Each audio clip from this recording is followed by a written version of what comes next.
Bueno, pues vamos ya con este quinto seminario de este ciclo de tu mochila de destrezas. Me he traído la mochila, María. Me he traído la mochila porque el primer día hablamos del pacto de socio, de los primeros pasos con tu socio, ¿vale? Entonces, ese pequeño contrato que hay que hacer al principio, muy recomendable, por cierto.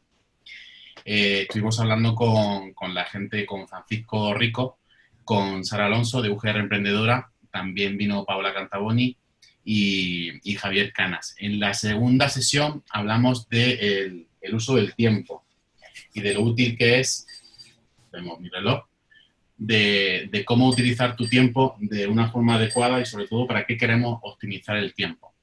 Lo hicimos con Giuseppe Favale. En el tercero estuvimos hablando de metodologías ágiles, que me dieron la buena idea de representarlo con los POSITs, ¿vale? Estuvimos hablando de metodologías ágiles.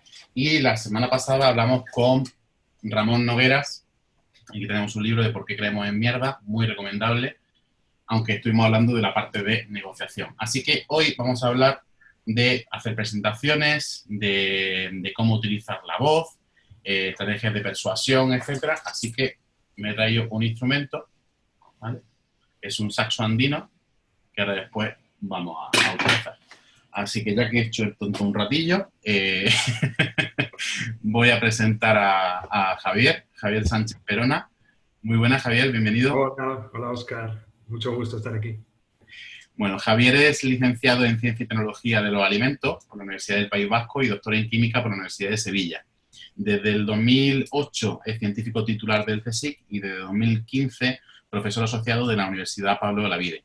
Su línea de investigación es en nutrición y el metabolismo de lípidos y trabaja pues, para descubrir los mecanismos por los que las grasas de la dieta afectan a enfermedades crónicas, pues cardiovasculares, neurodegenerativas, diabetes, etc. Obviamente tiene una producción científica brillante, con más de 80 artículos, con 14 capítulos de libros, con varias tesis dirigidas, pero además es un divulgador nato.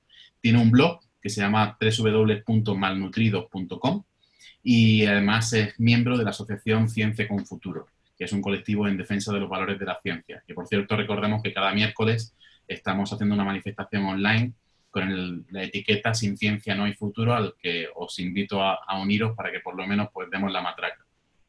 Y nada, a él le gusta mucho esta parte de cómo inspirar, de cómo enseñar, de cómo comunicar de una forma eficaz y eficiente. Así que hoy pues, nos va a hablar un poco de ese tema, de estrategias para la persuasión en la comunicación oral.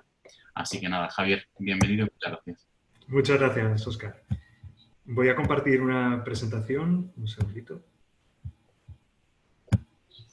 Listo, yo creo que ya se ve, ¿verdad? Sí. Bueno, pues muchas gracias a todos por venir a esta parte del curso. Me imagino que la mayoría de vosotros habéis escuchado hablar o habéis tenido conocimiento de que en el año 1986 explotó en el aire el transbordador espacial Challenger.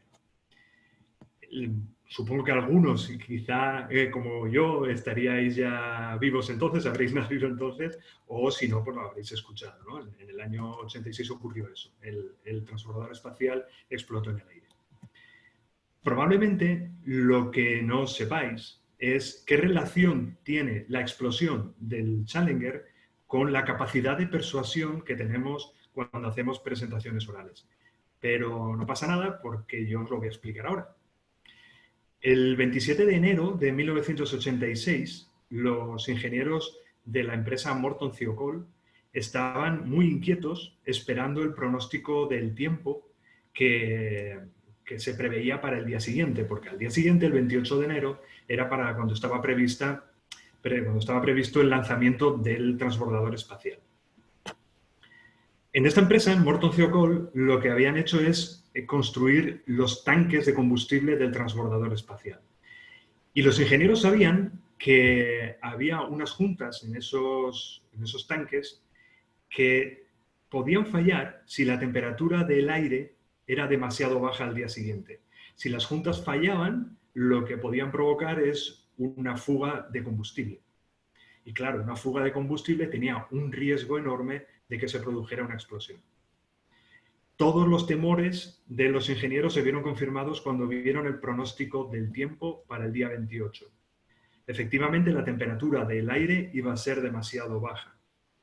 Así que pidieron al ingeniero jefe de la empresa, de Morton Thiokol, que hablara con los responsables de la NASA para que se aplazara el lanzamiento a otro día. El ingeniero jefe estuvo de acuerdo y fue a hablar con los ingenieros de la NASA. Y lo hizo a través de una presentación oral. Una presentación que tuvo lugar por videoconferencia enviando las diapositivas por fax. Recordad que estamos en el año 1986. Lamentablemente, el ingeniero jefe de Morton Thiokol fue incapaz de persuadir a los responsables de la NASA de que aplazaran el lanzamiento del Challenger. Al día siguiente se produjo ese lanzamiento y el transbordador espacial explotó en el aire. Murieron las 7 personas que veis en la pantalla. Eran los 7 tripulantes. ¿Por qué ocurrió esto? Ocurrió por múltiples razones. Claro, la razón fundamental fue la fuga de combustible de esos tanques. Pero, en cierto modo, también ocurrió porque el ingeniero de Morton Thiokol no fue capaz de persuadir a los responsables de la NASA de un aplazamiento a otro día en la que la temperatura del aire fuera más alta. Y eso ocurrió porque cometió varios errores. En esta parte del curso lo que vamos a ver es cómo podemos hacer nosotros para no cometer los mismos errores que cometió el ingeniero de Morton Thiokol.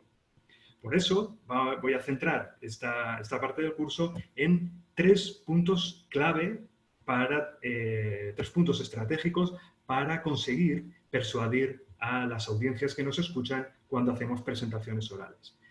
Me voy a centrar primero en el propósito, en el objetivo de la presentación oral en sí, después en la audiencia y por último en las emociones, en incluir emociones en nuestras presentaciones orales. Vamos a empezar con el objetivo. Lo primero que yo os quería preguntar es, cuando vosotros tenéis que hablar en público, cuando tenéis que hacer una presentación, ¿cuál es la finalidad? ¿Cuáles son las finalidades? ¿Cuáles son los objetivos? ¿Cuáles son los propósitos que os proponéis con esa presentación? Y quiero que me contestéis, pero para contestarme os voy a pedir que lo hagáis a través de una aplicación que se llama Mentimeter, Menti. Miréis, os voy a compartir esta otra pantalla. Un segundito.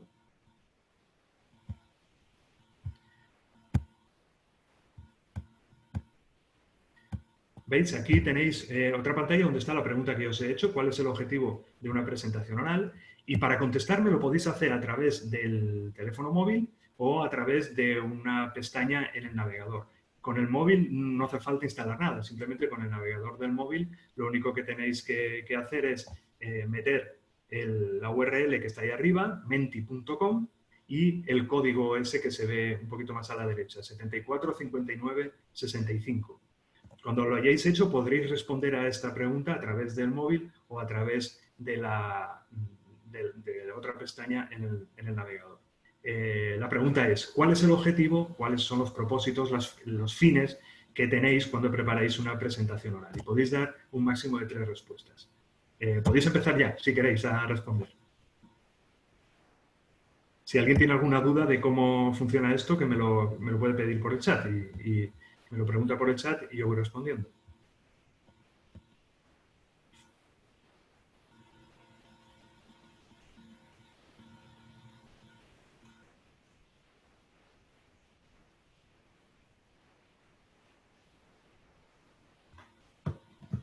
Vale, ya ha empezado a contestar. Alguna persona ha puesto convencer, sensibilizar, formar. Perfecto.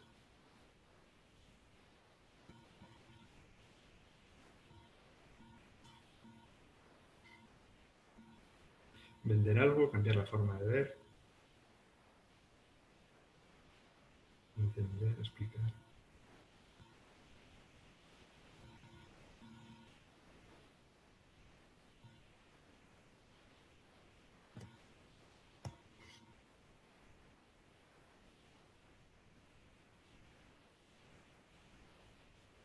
Me imagino que falta gente todavía, ¿no? Porque si son 3 palabras por persona, o igual es que también hay personas que no tienen muy claro cuál es el objetivo que tienen que tener en una presentación oral. Ahí hay más ideas. Convencer de una idea, persuadir, enseñar, vender algo. Emocionar, cambiar la forma de ver. Transmitir un mensaje, atraer atención.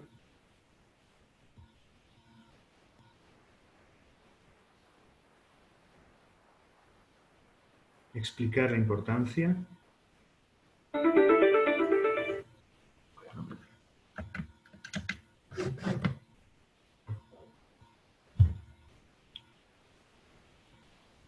Bueno, yo creo que con esto tenemos suficiente. Todavía hay gente poniendo ideas.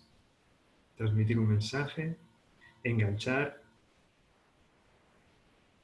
Bueno, con esto más o menos, con esto es suficiente. El objetivo que tenía yo con esta pregunta es, bueno, ver qué tenéis en la cabeza cuando empecéis a preparar una presentación oral. Y todos estos objetivos que habéis puesto, todos realmente pueden formar parte de una presentación, exactamente. Yo resumiría un poco todo esto. A ver si vuelvo a la presentación. Yo resumiría todo esto un poquito en lo siguiente. El propósito de toda presentación, al fin y al cabo, es inspirar un cambio. Y para eso es necesario que pueda persuadir a la audiencia que me escucha de que cambie. Hay personas que no consideran que realmente, siempre que uno está presentando en público, espera inspirar un cambio, pero realmente es así. Independientemente de cuál sea el tipo de presentación que estemos haciendo. Por ejemplo, si yo estoy con clientes, es probable que yo lo que quiera es venderles mi producto o que contraten mi servicio. Alguno lo ha puesto en esa nube de palabras. O, por ejemplo, si estoy en una reunión del departamento de la empresa y yo he desarrollado un proyecto, o en mi grupo, en mi departamento hemos desarrollado un proyecto, pues lo que puedo querer es que se implemente ese proyecto. Puedo querer, por ejemplo, en un congreso, en una feria, mostrar una innovación, un desarrollo que hemos creado y buscar colaboradores o conseguir que las personas que me están escuchando pues acaben utilizando ese desarrollo. Son múltiples, pero al final, como hemos visto más o menos en esa nube, de lo que se trata es de conseguir que la audiencia cambie, que la audiencia pase de un estado a otro estado, o de un estado de acción a otro estado de acción, o de un estado de pensamiento a otro estado de pensamiento. Pero al final es inspirar un cambio, y para eso los tenemos que persuadir. El cambio no tiene por qué ser muy grande, ¿eh? Como ya digo, puede ser pequeñito, pero lo importante es que se persuada de que eso ocurra. Para eso, además, tenemos que tener en cuenta 3 objetivos específicos para poder inspirar ese cambio. En primer lugar, tenemos que conseguir conectar con la audiencia que nos está escuchando. En segundo lugar, tenemos que conseguir mantener la atención de la audiencia. Y en tercer lugar, tenemos que fomentar el recuerdo. Vamos a ver cada uno de estos objetivos muy brevemente. Veréis. Conectar. Cuando uno empieza a hablar, lo primero que tiene que conseguir es, de algún modo, conectar con la audiencia. Establecer un vínculo entre el ponente, entre uno mismo y las personas que lo están escuchando a uno. Este vínculo se puede visualizar como un puente. Tenemos que construir un puente que conecte a la persona que está hablando con las personas que están escuchando. ¿Cómo construimos ese puente? Se puede hacer de varias maneras. El puente se puede construir desde un plano intelectual, por ejemplo. Cuando nosotros estamos transmitiendo información, cuando transmitimos ideas, esas ideas pueden apelar a la audiencia, a las personas que escuchan, y de esa manera conectarnos con ellas. Pero ese puente, ese vínculo que es solamente intelectual, no es un vínculo demasiado sólido. Entre otras cosas porque no todas las personas tenemos los mismos conocimientos o las mismas capacidades intelectuales, así que puede que la información que estemos dando no nos llegue a conectar del todo. Para conseguir una conexión que sea mucho más firme, lo ideal es utilizar emociones. Porque las emociones sí que las tenemos todos, porque las emociones, de hecho, son intrínsecamente humanas.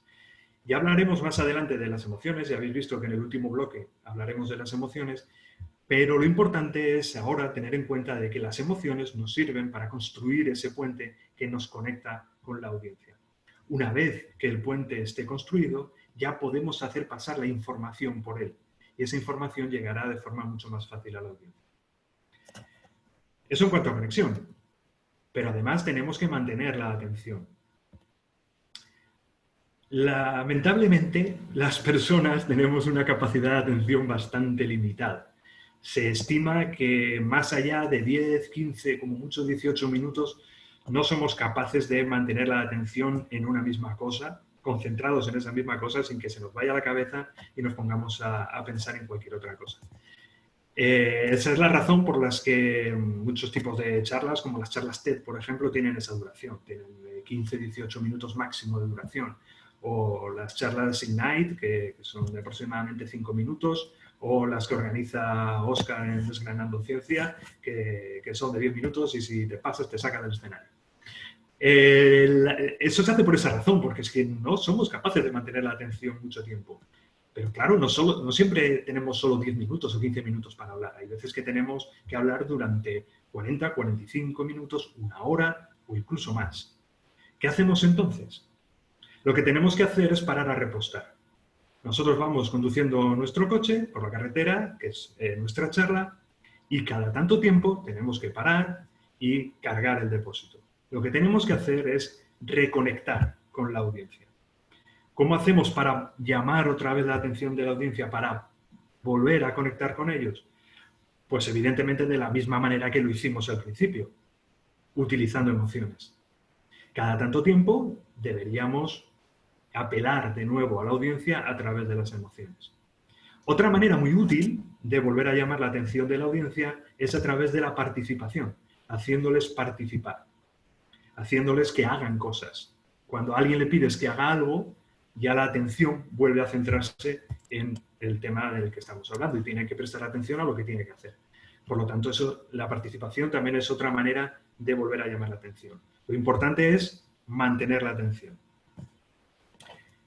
Y en tercer lugar, decíamos que tenemos que fomentar el recuerdo. Si no fomentamos el recuerdo, si no conseguimos que las personas que nos están escuchando se acuerden de lo que les hemos contado, difícilmente les vamos a persuadir de que cambien, difícilmente vamos a inspirarles ese cambio. Por lo tanto, tenemos también que fomentar el recuerdo. ¿Cómo fomentamos el recuerdo? Lo primero que tenemos que tener en cuenta que es lo que tienen que recordar. No pueden recordar toda la charla, eso es evidente. ¿Qué es lo que tienen que recordar? Pues tienen que recordar el mensaje principal, el mensaje que nosotros queremos transmitirles. Así que tenemos que elaborar un mensaje. Además, también pueden recordar algunas palabras clave que normalmente deberían estar incluidas en ese mensaje. ¿Y cómo hacemos para que recuerden el mensaje o las palabras clave? Bueno, podemos hacer varias cosas. Por ejemplo, podemos incluir esas palabras clave o ese mensaje al principio de todo. Lo primero que se dice se recuerda mejor. También podemos decirlo al final de todo. Incluir ese mensaje o esas palabras clave al final de todo. Lo que se dice al final también se recuerda muy bien. También recordamos muy bien aquello que nos repiten varias veces. Por lo tanto, conviene a lo largo de la charla repetir las palabras clave o el mensaje varias veces. Y también somos capaces de recordar mejor aquello que nos llama mucho la atención. Así que si pronunciamos esas palabras clave o ese mensaje de una forma muy llamativa, también se recordará mejor. Por lo tanto, decirlo al principio, decirlo al final, repetirlo o hacerlo de tal manera que llame la atención. Pero digo que hay que elaborar un mensaje. ¿Cómo es ese mensaje? ¿Cómo podemos elaborar un buen mensaje?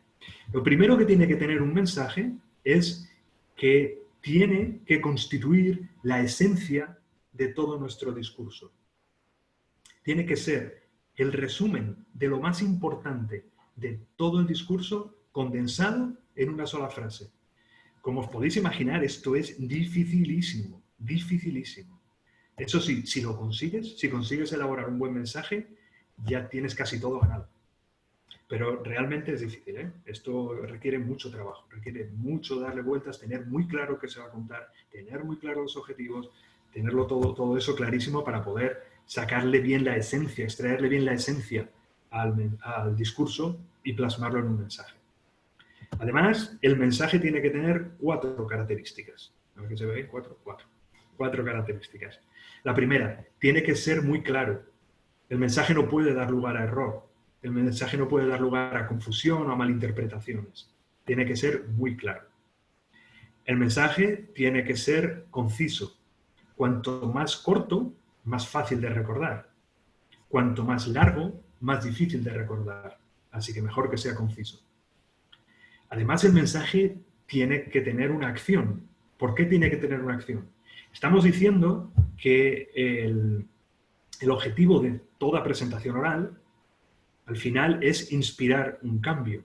Y un cambio implica movimiento, implica pasar de un estado a otro, como decía al principio. Y eso es una acción.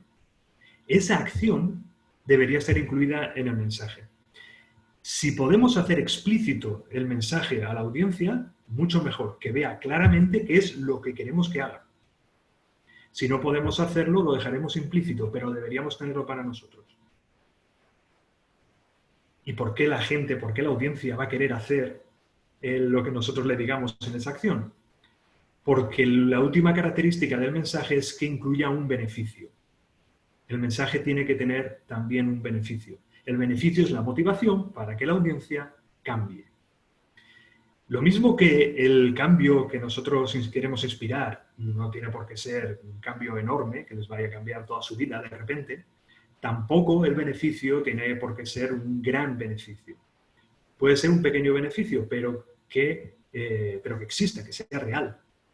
Además, tampoco tiene que ser un beneficio para las personas que nos estén escuchando de forma individual. Puede serlo, pero también puede ser un beneficio para el conjunto del grupo que nos está escuchando, para el departamento de la empresa en la que trabajan, para la propia empresa, para otra institución, si trabaja en una universidad, en un centro de investigación, en cualquier institución. O puede ser un beneficio para sus amigos, para sus familiares, para lo que sea, da igual, incluso para la humanidad. Da lo mismo. Aunque sea pequeñito, pero tiene que haber un beneficio, tiene que haber un pequeño beneficio. Por lo tanto, características del mensaje. Claro, conciso, que incluya una acción y que tenga un beneficio. Vamos a ver unos pequeños ejemplos. Por ejemplo, un mensaje, a ver qué os parece. Invertir en ciencia es invertir en futuro. Me parece que es un mensaje que es muy conciso, muy conciso, es muy claro, no hay lugar a dudas, invertir en ciencia es invertir en futuro. Tiene una acción, evidentemente, invertir en ciencia, y tiene un beneficio, que es el futuro, que vamos a tener un mejor futuro. Este es el tipo de mensaje de lo que yo estoy hablando. Otro ejemplo. Lograr la fidelidad de los clientes es vital para la empresa. Este no es tan conciso como el anterior, pero no es demasiado largo. Lograr la fidelidad de los clientes es vital para la empresa. Es bastante fácil de recordar, además. Es bastante claro, no es tan conciso, pero bueno, no está demasiado mal. Tiene una acción que es buscar la fidelidad de los clientes. ¿Y el beneficio cuál es? La vitalidad de la empresa, que la empresa sobreviva. Uno más. Si no utilizas antivirus, tu ordenador está en peligro de muerte. Muy claro, este es clarísimo, también es conciso, tiene su acción, utiliza un antivirus. ¿Cuál es el beneficio? Pues que tu ordenador no muera, está claro. Y el último. Da el pecho a tu bebé hasta los 6 meses para evitar enfermedades. Es muy claro también, es bastante corto, tiene la acción, dar el pecho al bebé y el beneficio está claro. Protegerlo de enfermedades, evitar esas enfermedades. ¿Veis? Son mensajes que son muy claros. Hay muchas veces que vemos mensajes que no tienen estas características. Vale, son válidos, pueden ser muy buenos mensajes, pero lo ideal es que las incluyan y cuanto más fácil se lo pongamos a la audiencia, mejor. Vamos a ver. Os voy a hacer otra pregunta. Esta también para que respondáis por Menti. Cuando estéis preparando una presentación oral, de las 3 características o de las 3 cuestiones o aspectos que os voy a mostrar, me tenéis que decir en cuál deberíamos poner el foco para maximizar la persuasión. Os comparto la pregunta para que la podáis leer bien. ¿En cuál de estos aspectos deberíais poner el foco al preparar la presentación para maximizar la persuasión? Ahí tenéis la pregunta. Podéis empezar a contestar cuando queráis. ¿Dónde deberíamos poner el foco para maximizar la persuasión?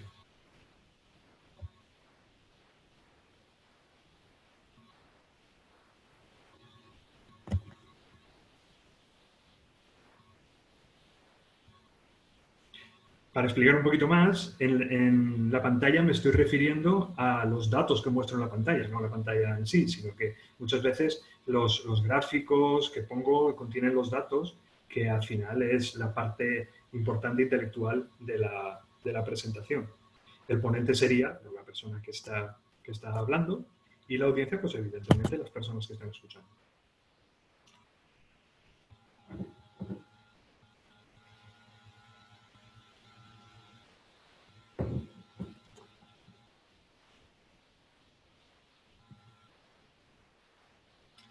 Me llama la atención que nadie diga en la pantalla, cuando en la mayoría de las presentaciones que uno va, lo primero que hacen es apagar todas las luces para que se vea bien la pantalla y que todo el mundo ponga la atención en la pantalla.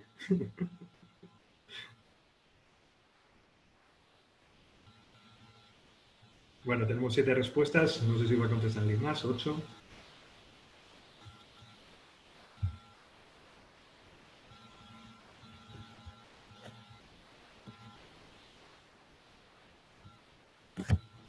¿Esperamos alguna respuesta más? Si no, continuamos.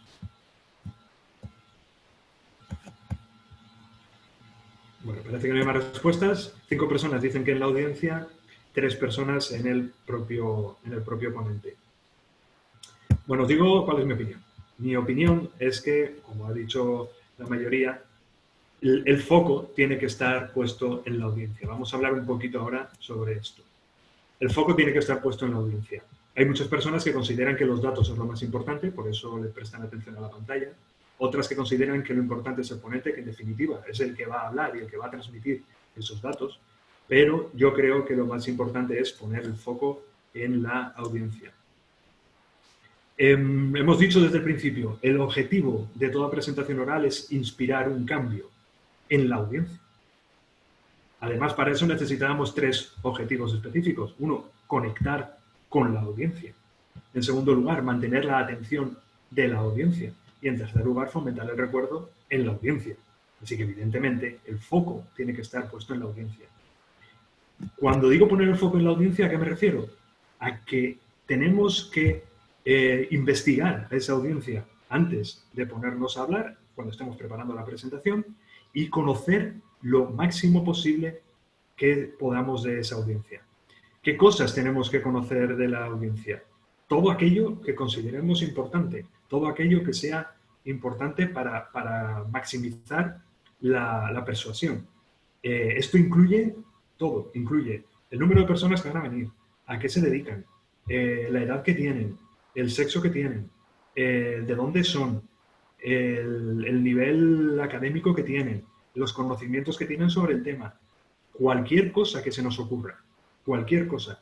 Todo lo que podamos saber de la audiencia es importante. Más cosas, el idioma. Hay muchas veces pues, que no sabemos si la charla tenemos que dar en español o en inglés o en otro idioma, y eso va a depender de la audiencia, o debería depender de la audiencia. En algunos lugares, como en las comunidades autónomas españolas donde tienen lenguas cooficiales, esto es particularmente importante, porque esto además puede afectar mucho a nuestra capacidad de persuasión, evidentemente. E incluso cuando hablamos el mismo idioma, por ejemplo, si estamos hablando español, podemos tener diferencias culturales.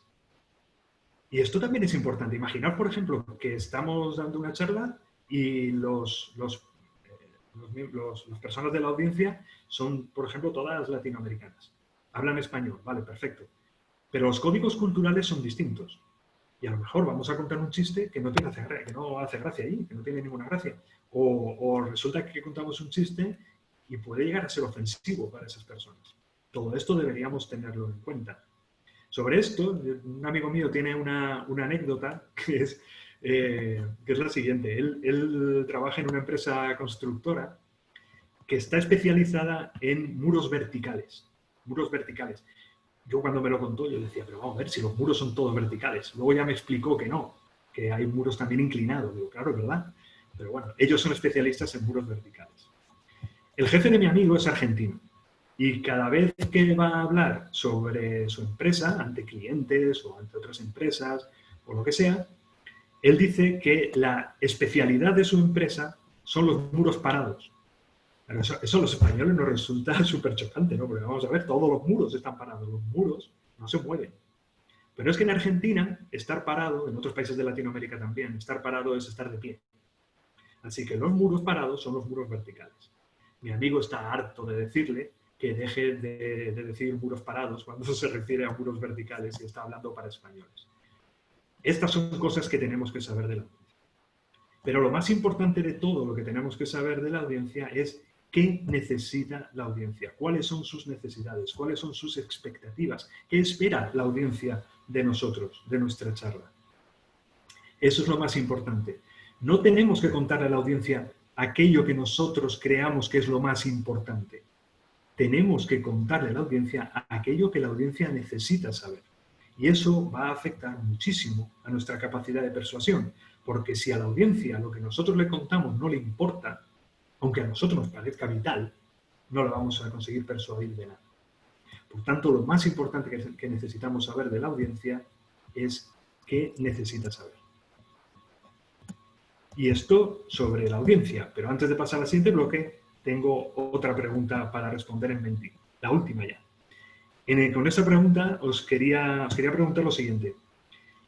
¿Cuál de los 3 elementos que os voy a mostrar pensáis que influye más sobre la persuasión al hablar en público? Os comparto otra vez la pantalla. ¿Cuál de estos 3 elementos influye más en la persuasión? La información que vamos a transmitir, o sea, los datos, información intelectual, las emociones que utilicemos en la presentación o el prestigio de la persona que va a hablar.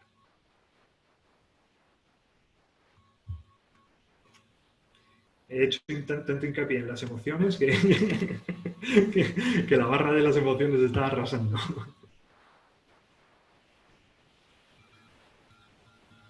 Vale, tenemos 8. Antes han respondido 8. 9.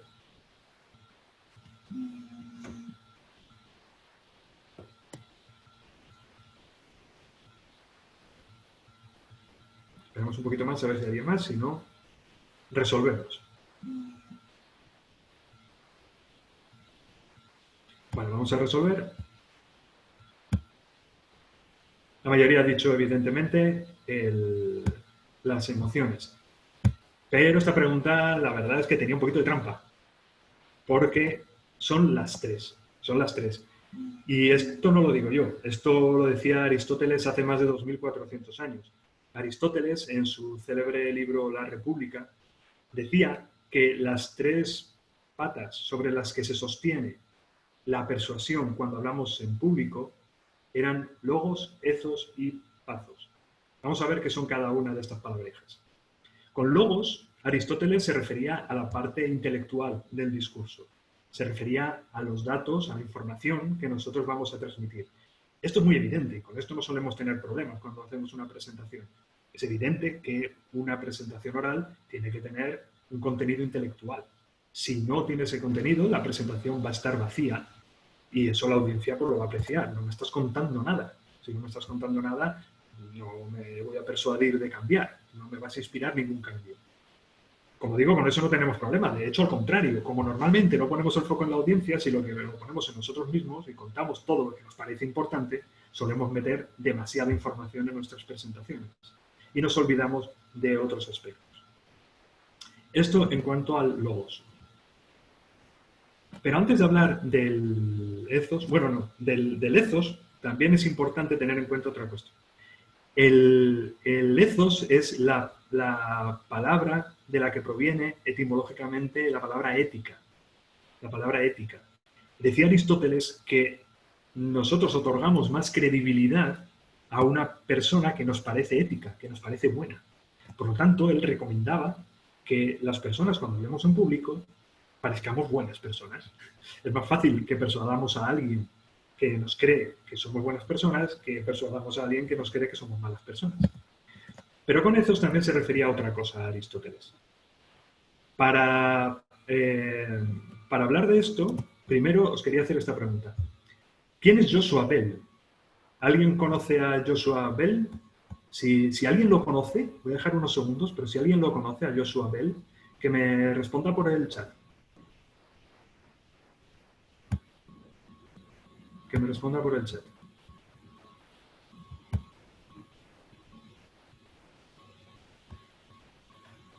Vale, había preguntas en el chat que no las estaba mirando. ¿Alguien lo conoce? ¿No lo conoce nadie? Bueno, ya ha pasado la diapositiva. Vale, Joshua Bell es este señor. Joshua Bell es este violinista. Se considera uno de los mejores violinistas del mundo. A lo mejor no lo conocéis, porque, bueno, no todos tenemos mucha afición por el violín, igual algunos sí, pero la mayoría no. Pero igual os suena que el diario The Washington Post hace unos años le pidió a un violinista, y era este señor, que tocara en una estación de metro de Washington. La idea era que tocara en el metro uno de los mejores violinistas del mundo y ver cuántos de los viajeros que pasaban por esa estación de metro se persuadían de pararse a escucharlo. Joshua Bell se presentó allí en la estación de metro con su Stradivarius de 1793 y estuvo tocando durante 1 hora. La mayoría de la gente no se paró a escuchar. Algunos se paraban un poquito, pero enseguida seguían porque tenían cosas que hacer, tenían prisa. Solamente una señora se paró. Y se paró tiempo suficiente y cuando terminó de tocar, se presentó a él y lo estuvo saludando. Solamente una persona y pasaron alrededor de 1000. ¿Por qué? ¿Por qué la gente no se paraba? Por lo que decía Aristóteles sobre el ethos. Con el ethos no solo se refería Aristóteles a la ética, se refería a... Nadie conocía el prestigio de Joshua Bell. Tenía el logos, tenía la parte intelectual, toca excelentemente, es uno de los mejores violinistas del mundo. Pero no tenía el prestigio. O sea, lo tiene, pero la gente no se lo reconocía. Por eso no se paraban a escuchar. ¿Por qué se paró la mujer? La mujer se paró porque lo reconoció. De hecho, había estado 3 días antes en un concierto suyo y había pagado $100 por la entrada. Así que evidentemente, claro que lo reconoció. Esto es lo que decía Aristóteles. El prestigio también influye mucho en la persuasión. Y no tiene solo por qué ser el prestigio individual, en este caso de Joshua Bell. Puede ser también el prestigio de la institución para la que uno trabaja. A lo mejor uno no lo conoce de nada, pero trabaja para tal empresa o para tal institución que sí que tiene un prestigio. Eso influye mucho. También influye mucho el espacio donde se esté produciendo el acto, ¿no? En este caso, el concierto de violín. En este caso era en una estación de metro. En una estación de metro casi cualquiera puede tocar el violín, pero en un gran teatro no le dejan a cualquiera tocar en un gran teatro. Por lo tanto, tenemos que tener muy en cuenta también el prestigio. Hemos visto el logos, hemos visto el ethos, nos queda el pathos. ¿A qué se refería Aristóteles con el pathos? Me imagino que lo estáis adivinando. A las emociones. Aristóteles decía que tenemos que incluir emociones en nuestros discursos para poder persuadir. Por tanto, lo que nos queda hablar, el último bloque de esta parte del curso, es hablar de las emociones un poquito. Me imagino que la mayoría habréis visto esta película. Esta película es El nombre de la rosa. El que no la haya visto se la recomiendo muchísimo. El nombre de la rosa es una película del año 1986, el mismo año que explotó el transbordador espacial Challenger, que fue dirigida por Jean-Jacques Annaud y que está basada en el libro de Umberto Eco. Para los que no la vieron, la película, muy brevemente, trata sobre una investigación de un asesinato que ocurre en una abadía benedictina. El investigador es Guillermo de Baskerville, que es un monje franciscano, en este caso interpretado por Sean Connery, como podéis ver en el fotograma, y va a esa abadía benedictina a investigar ese asesinato acompañado de su discípulo Atso, que es el chavalito joven que es ahí, que es Christian Slater. Durante sus investigaciones empiezan a descubrir que hay alguna vinculación entre los asesinatos y los libros. Así que en un momento se van al scriptorium a investigar. El scriptorium es la sala del monasterio donde los monjes se afanan por copiar libros sagrados y por ilustrarlos. Ellos están haciendo allí sus cositas de investigar y en un momento dado uno de los monjes está trasladando una pila de libros de un lado a otro de la sala. Se le cruza un ratón y el monje se asusta dejando caer la pila de libros. Otro monje que lo está viendo se echa a reír. Y justo en ese momento aparece el venerable Jorge. Los que hayáis visto la película es el monje anciano ciego, que es el personaje de la derecha del fotograma. El venerable Jorge, o Jorge de Burgos, reprende muy severamente al monje que se ha reído y le dice que la risa no tiene lugar en un sitio sagrado como el scriptorium de una abadía, y de hecho en la abadía. Porque la risa no es humana, y que cuando las personas nos reímos ponemos gestos, muecas, como si fuéramos monos. En eso entra Guillermo de Baskerville y dice que eso no es así, que la risa es intrínsecamente humana y que de hecho los monos no se ríen. Entonces empieza un debate entre los dos sobre si la risa es humana o no es humana, sobre si Jesucristo se rió o no se rió, si está en la Biblia, si no está. Da igual, a lo que viene esto es que yo comparto evidentemente lo que dice Guillermo de Baskerville. La risa, las emociones son humanas, son intrínsecamente humanas. De hecho, probablemente es luego de todas las características humanas las que nos hacen más humanos. Por eso es importante que incluyamos emociones en nuestras presentaciones, porque las emociones nos sirven, como he dicho, para conectar, nos sirven para mantener la atención. Las emociones son tan humanas que incluso muchas veces tomamos decisiones en base a esas emociones. A esto, Baruch Fischer lo llamó afecto heurístico. ¿Qué es el afecto heurístico? Con afecto se refiere a los impulsos que generan respuestas automáticas. Y la heurística es el procedimiento por el que se produce eso. Lo que decía Baruch Fischer es que para que nosotros tengamos respuestas automáticas, necesitamos ser estimulados a través de las emociones. Un caso muy sencillo. Imaginaos que vamos por un bosque y de repente nos encontramos con un oso con pinta de agresivo.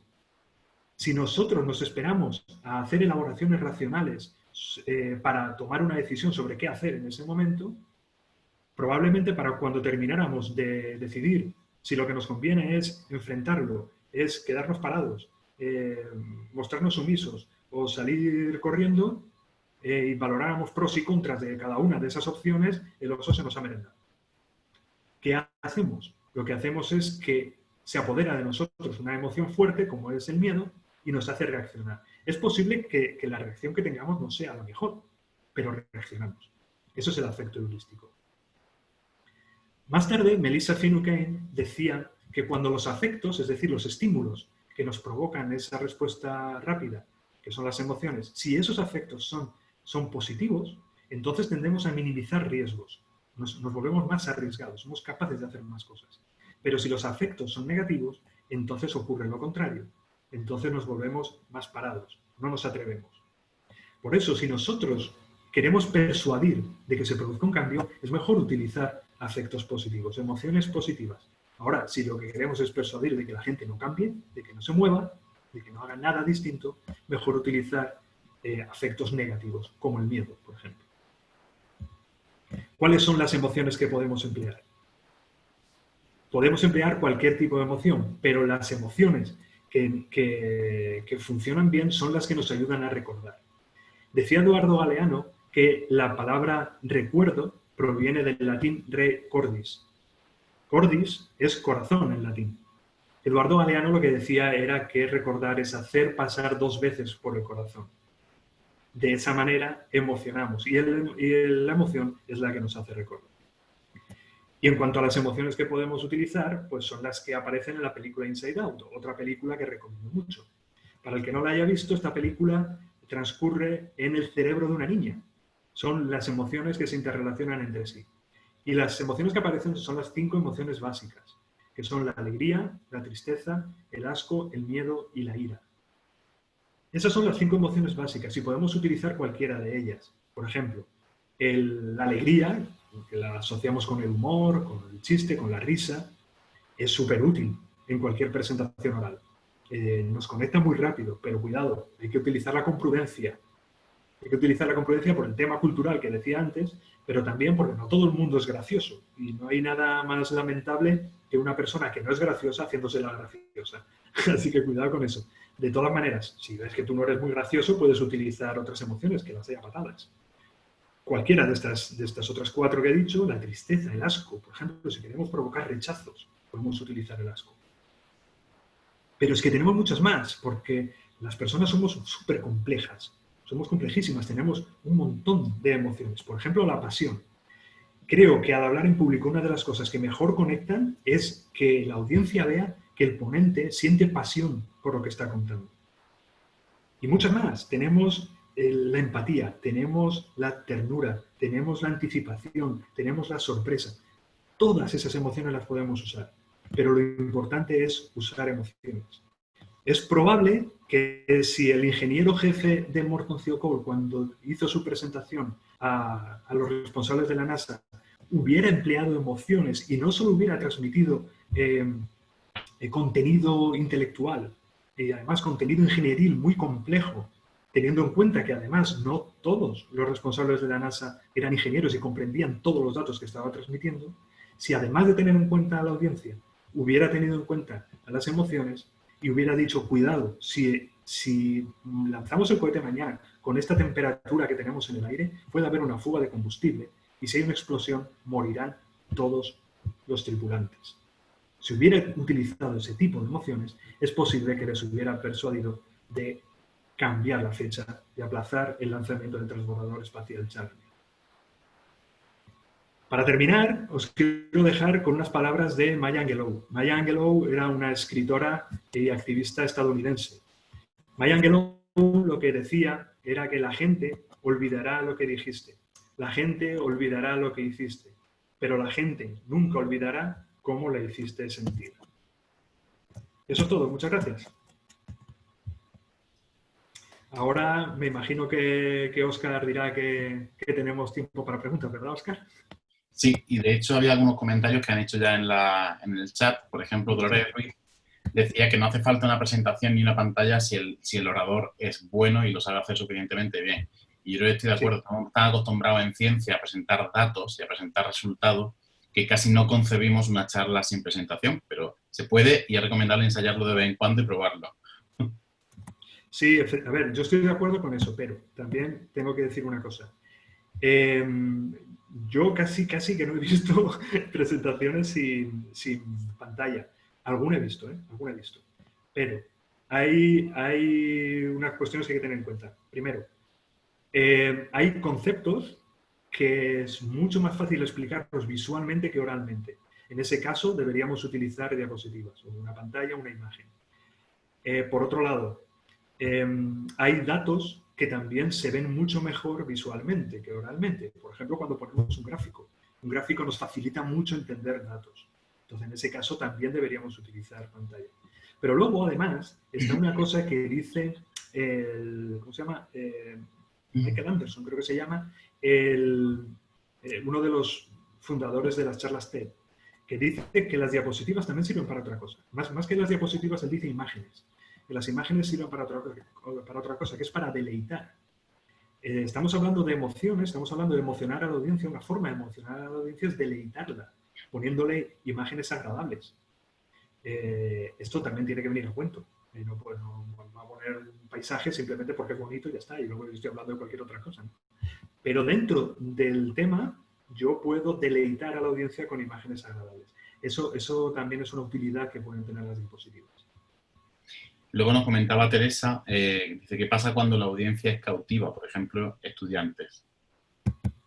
No recuerdo en qué parte era, Teresa. Recuérdame en qué parte era cuando has dicho esto.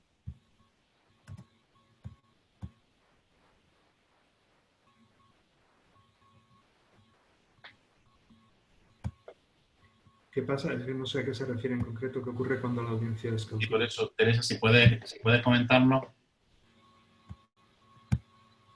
Cada vez que pongo el chat se me va la última diapositiva. Cuando hablamos del interés de la audiencia, de incitar a la acción. Vale, no se trata tanto de que sea cautiva o no lo sea, sino del interés que tenga la audiencia, ¿no? Claro, a ver, si son estudiantes, depende de qué estudiantes sean. Si son estudiantes de máster o estudiantes de universidad, se entiende que tienen interés para esto. Entonces, bueno, al final ellos van a clase con un interés y además las clases suelen ser voluntarias, no son obligatorias, por lo tanto, Otra cosa es en niveles más bajos, ¿no? Cuando la enseñanza es obligatoria y tienen que ir obligatoriamente a clase. Entonces lo que yo haría es intentar buscar el interés, buscarles el interés, porque yo soy partidario de que todas las personas tienen interés por aprender cosas. Eso de todas las personas. Otra cosa es cómo les vayamos a enseñar esas cosas. Antonio Sánchez Pozo dice, yo siempre miro a los ojos a la audiencia para saber cómo está funcionando el discurso y que se sientan parte de él. Pero es que, por ejemplo, ahora es bastante complicado, sobre todo cuando no tenemos las cámaras puestas. Es muy difícil. Sí, eso es así. O sea, cuando hablamos de comunicación no verbal, una de las cosas más importantes es mirar a los ojos. Es impresionante. Ya no solo porque el ponente ve cuál es la respuesta que está teniendo lo que está diciendo en la audiencia, sino porque el que está en la audiencia también siente que el ponente, hasta cierto punto, se está dirigiendo en exclusiva, un poquito en exclusiva, a él. Mientras que si nunca se conectan esas miradas, no sé, es como que el ponente está hablando en general a otras personas. Pero si por momentos se conectan las miradas, uno se siente mejor porque dice, uy, me lo está contando a mí. Y eso ayuda mucho, eso hace que las personas que están en la audiencia se sientan un poquito mejor. Sí. Nos pregunta Laura, dice, ¿qué margen hay para la improvisación? Por ejemplo, cuando detectas que la charla no progresa o que no va como tú habías previsto, ¿conviene hacer un recálculo, un tipo GPS, o mejor seguir con tu hoja de ruta y, bueno, pues otro día ya veremos? Yo sobre eso me lo preguntan mucho, porque hay personas que dicen, yo prefiero improvisar todo lo que pueda porque me pongo menos nervioso. Yo no soy partidario de la improvisación. Eso que ha mencionado puede pasar, ¿no? Puede pasar que lo que has preparado no esté funcionando adecuadamente. Pero eso hay que preverlo. Hay que prever qué pasa si esto que he preparado no funciona y tener un plan B. Entonces uno mete el plan B. Esto se lo escuché decir a un mago. Los magos son de las personas que mejor exponen en público, porque tienen que tener capturada a la audiencia para que no se den cuenta del truco. De manera que tienen que hacer un esfuerzo tremendo. Bueno, pues decía un mago que él siempre lleva planes B, planes C preparados por si hay algo que no sale bien. Si ve que el truco no está funcionando, que pasa cualquier cosa, él tiene su plan B o su plan C. Por lo tanto, yo poca improvisación, porque la improvisación, a no ser que seas muy buen actor y que lo hagas muy bien, estés muy acostumbrado a improvisar, tiene un riesgo tremendo. Es mucho mejor hacerlo de esta manera.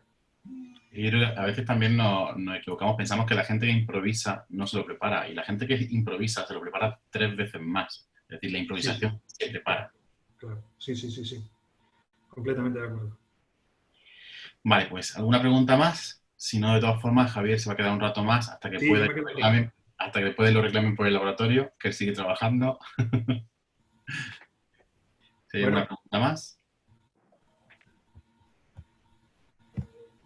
Dice Sonia, dice, cada vez es más común en congresos dar una charla y ver a gente con portátiles o mirando el móvil. Como ponente, eso te desconcentra bastante y te desanima. ¿Qué puedes hacer?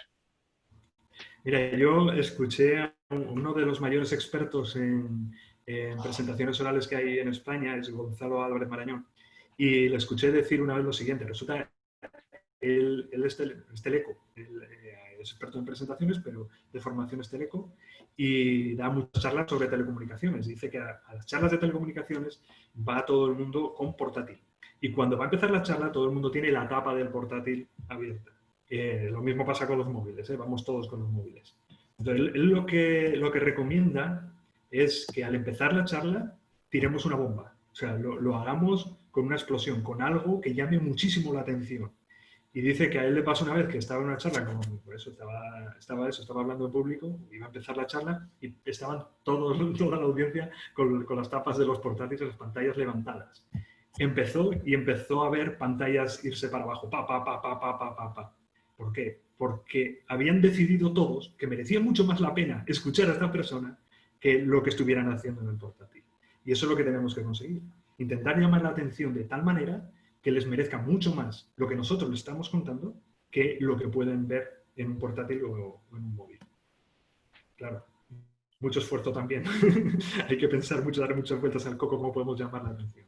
Y luego también tener en cuenta que en algunos eventos, por ejemplo, parte del evento está pasando en redes. Entonces, hay muchas veces que la gente, aunque esté mirando el móvil, tuiteando, etcétera, no es que no esté. Es que, bueno, quizás la forma de atender las cosas está cambiando. Y sí, es cierto que para el ponente es bastante incómodo ver que alguien no te mira, no te responde, no te... Pero bueno. Sí, por eso desde el punto de vista de la educación hay que ser un poco prudente también cuando uno está en redes comentando lo que se está diciendo, porque el ponente también pobre. Correcto. Nos pregunta Carlos Pérez si nos puede pasar alguna bibliografía recomendada. Sí, preparo bibliografía y te la paso a ti, Óscar, y tú se la pasas a Yo ellos. se la puedo reenviar a los que estén inscritos, sin problema. Vale, me voy a apuntar aquí. Perfecto, pues pasamos a la segunda parte. Bueno, pues muchas gracias a todos. Javier, muchas gracias. Gracias, Javier. Bueno, yo sigo por aquí. Bueno, pues voy a presentar yo la segunda parte, porque si no va a quedar como un poco raro. Bueno, la segunda parte la va a hacer Óscar. Os cuento un poco. Óscar es licenciado en bioquímica, es experto en comunicación de la ciencia y especializado en especialización universitaria en comunicación y divulgación de la ciencia. Doctor en microbiología y biología molecular por el CSIC. Desde 2016 es CEO de la empresa Laniakea, una empresa de comunicación y marketing científico, divulgación y gestión de comunicación de proyectos. Además, él es el coordinador del evento Desgranando Ciencia, Print of Science Granada, y coordina la Noche Europea de los Investigadores. Es productor del proyecto Granada Ciudad de la Ciencia.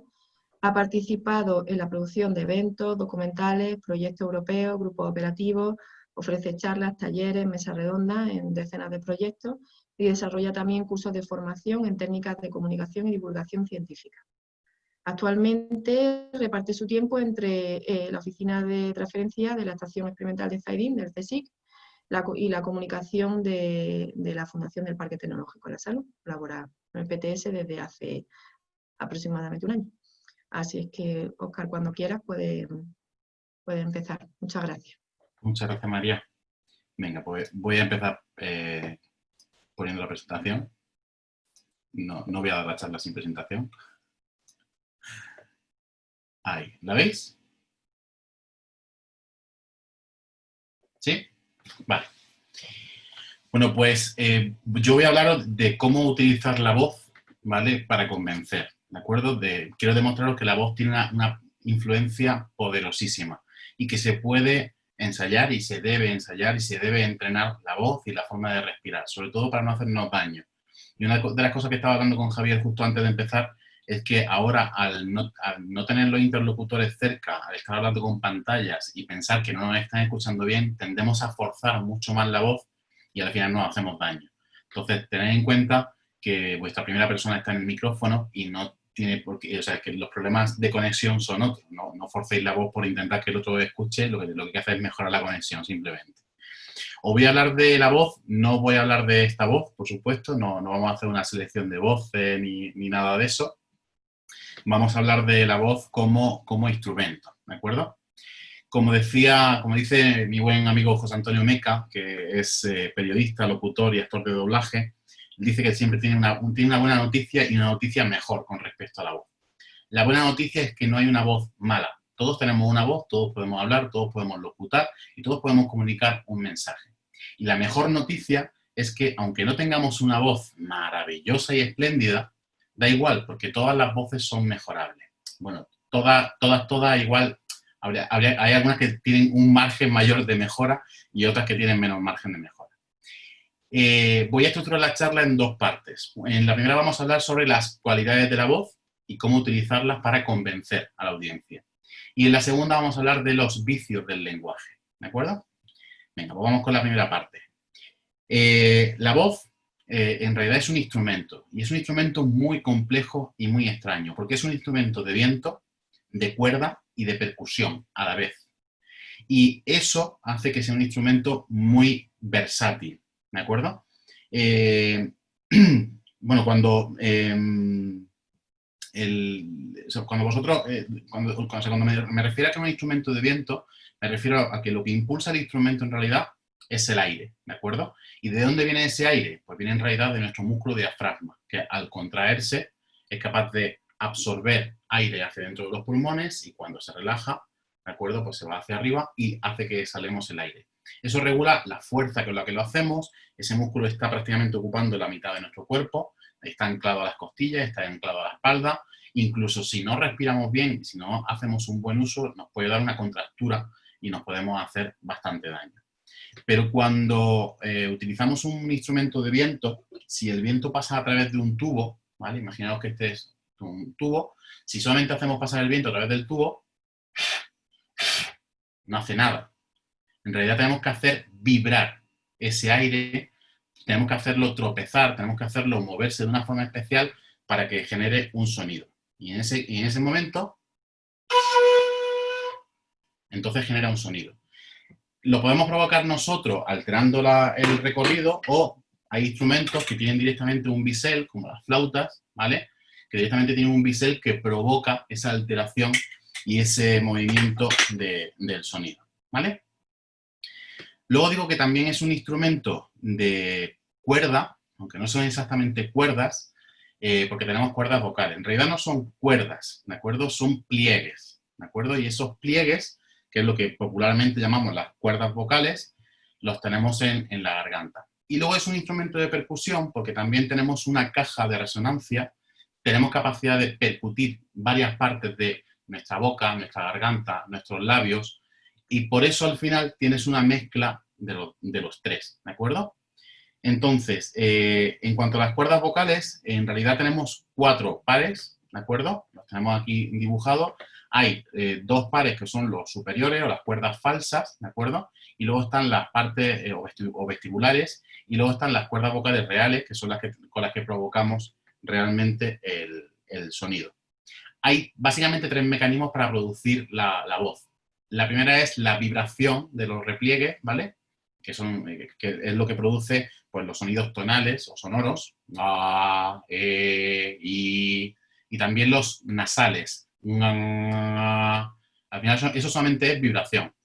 Luego está aquel mecanismo que es por interrupción del aire, ¿vale? Parcial o total. En este caso nos estamos refiriendo sobre todo a algo que para ese flujo de aire, aunque sea de una forma parcial, ¿de acuerdo? Nos referimos sobre todo a las fricativas sordas, a la F, a la Sh, a la Y, lo estamos interrumpiendo parcialmente, o las que son oclusivas sordas, la P, la S, la K, interrumpimos parcial o totalmente el sonido. Y luego están aquellas que son una combinación de ambas, que requieren vibración e interrupción. Y en este caso nos referimos sobre todo a las oclusivas sonoras, la P, la D, la G. Si tú solamente haces la interrupción, no suena. Tienes que hacer vibrar B, D, ¿de acuerdo? Entonces es una combinación de los dos.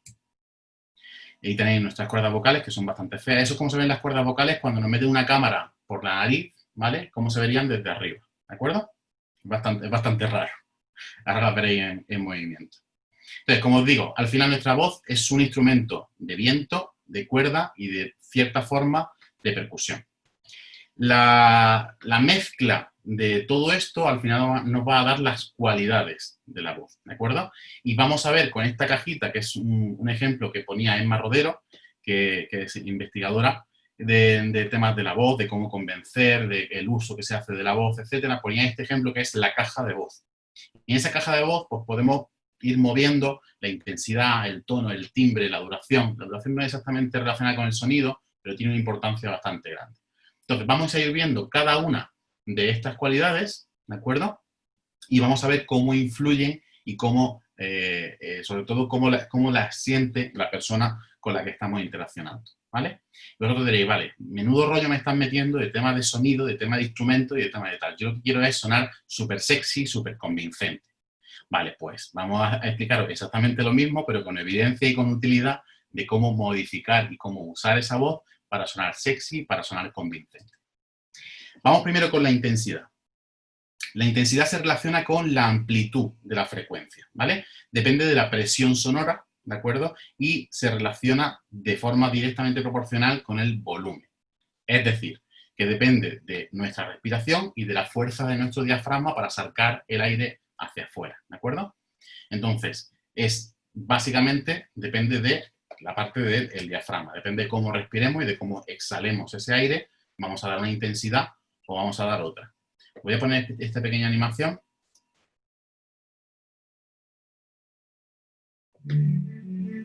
El combustible de tu voz es la respiración diafragmática. Consiste en tomar aire sin levantar los hombros y llevarlo a la parte inferior de los pulmones. Ahí están las costillas flotantes que, como se mueven, permiten el ingreso de mayor cantidad de aire y eso nos permite poder hablar más. El arte de una voz apetecible pasa por practicar este tipo. Perdona, que se ha ido. Pero bueno, luego empezaba a decir cosas como que depura tu cuerpo y te saca los chakras, da igual. La cuestión es que una buena respiración, sobre todo una respiración diafragmática, no esta que respiramos y levantamos los hombros. No, una respiración en la que movemos la barriga, ¿de acuerdo? La que solamente funciona el diafragma. Esa es la que hace que se llenen totalmente los pulmones. Cuando respiramos con la parte de arriba, no cogemos más que 1,5 litros, 1 litro, 1,5 litros. Cuando respiramos con el diafragma, somos capaces de coger 4, 5, 6 litros de aire y eso nos permite hablar durante mucho más tiempo sin respirar y sobre todo sin ahogarnos, ¿de acuerdo? Hay ejercicios para poder mejorar esa intensidad o para poder regularla y poder hablar sin ahogarnos, ¿de acuerdo? Hay un ejercicio muy sencillo que es simplemente respiración diafragmática, siempre entra por la nariz y sale por la boca, ¿vale? Y ahora si queréis podéis intentar hacerlo vosotros, hacer una inspiración lenta y una expiración lenta, después una inspiración rápida y una expiración lenta, y después una inspiración lenta y una expiración rápida. ¿De acuerdo? ¿Vale? Venga, vamos con la primera. Despacio.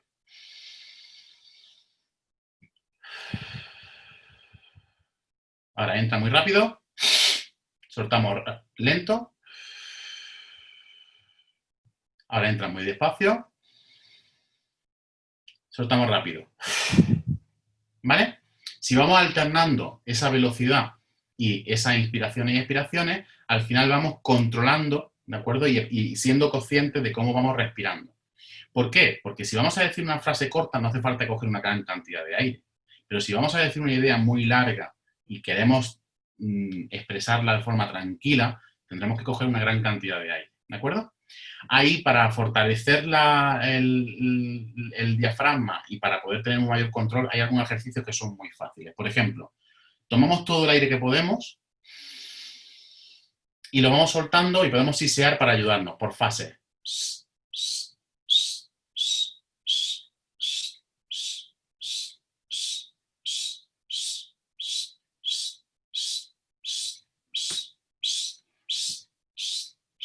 ¿Quién se va ya? Podéis tomar mucho aire y soltarlo por fases, siseando para ayudaros con el S. Otra forma es que al expulsar el aire, lo hagáis pronunciando la R. Y podéis hacerlo en una nota o alternando notas, ¿de acuerdo? Subiendo y bajando escalas, ¿vale?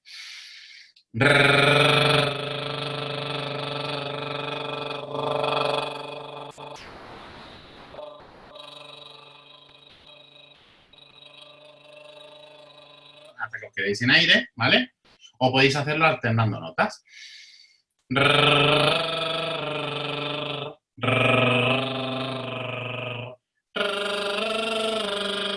Eso lo que hace es que vosotros estéis provocando un control de esa intensidad, ¿de acuerdo? De forma que son ejercicios que se pueden hacer a diario, que recomiendo hacerlo justo antes de una charla para que no os quedéis sin aire durante la charla, ¿de acuerdo?